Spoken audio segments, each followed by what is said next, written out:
Here's presentation. The only two people available are my sister and my cat. So that's unfortunate, but there's the only people in my lives right now, so okay, that looks set up. We're just gonna be so far. Well, you and the cat, so okay, Sunflower, if you could shush for my presentation. Am I in cam? Okay.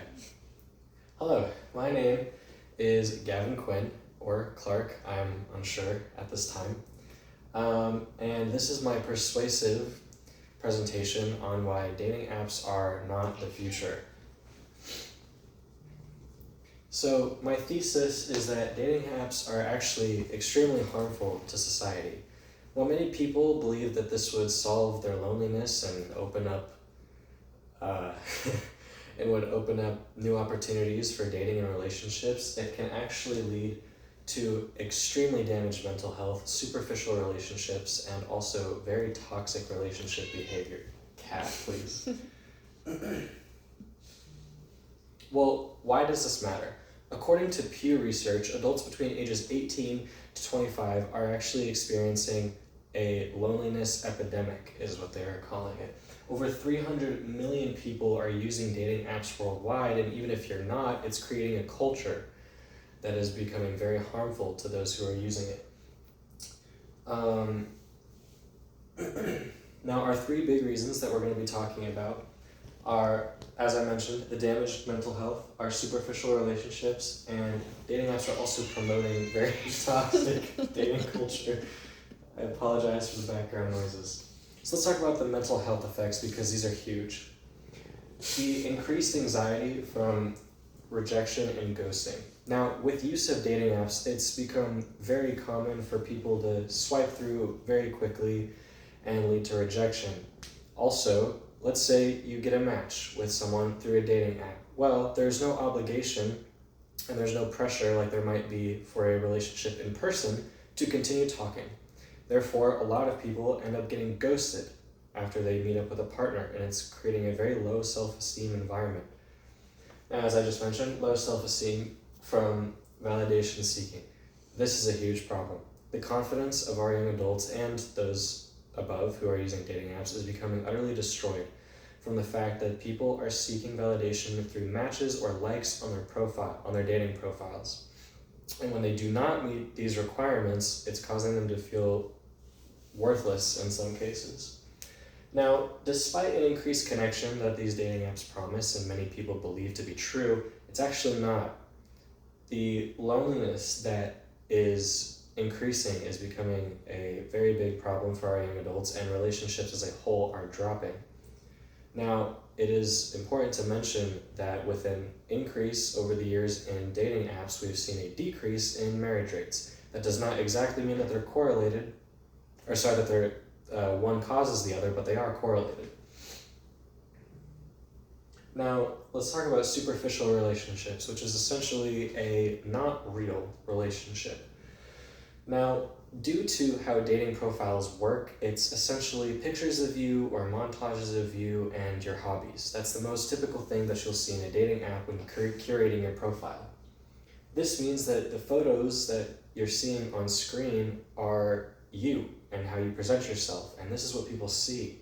And that is what determines whether someone matches with you or not. Now, of course, hobbies are listed as well, but let's be honest, the first thing that we see is the 6-foot-tall person with abs in front of a waterfall.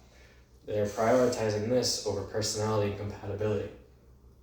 Now, these two kind of go hand in hand. Users are becoming overly selective of their partners. There are so many options to choose from. You swipe and you swipe and you swipe, and there's just an infinite amount of people, it seems like. And this is causing people to kind of move on to our next thing, what we call a shopping mentality. It's sort of like looking at someone, their interests, their hobbies, their appearance, and deciding whether or not they think that that's a good fit for them. It decreases connection, and it furthermore connects to our first point, which is a decrease in our mental health. Now, my third point is the dating culture. Now, due to dating apps, which is supposed to foster dating culture, we've seen a bit of a shift in how relationships are working. We've seen less commitment in these relationships. As mentioned previously, ghosting and rejection become very common through the increase of dating apps, as people aren't feeling the need or the pressure to commit to their partners, as they can always find another one, or as I said earlier, shop for another one. Now, hookup culture is something that is wildly explored, and I will not cover it too much in this presentation as it is just about dating apps, but it's very worth mentioning because dating apps is a big part of hookup culture.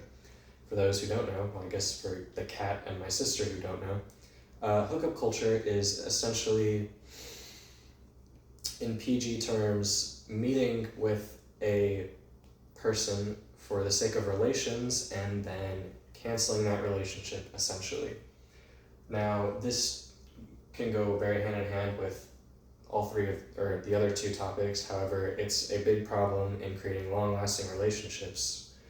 Now, finally, dishonesty, catfishing, and manipulation are huge through dating apps. In the most extreme cases, we even see acts of violence, according to North Texas University's Trent Pierre.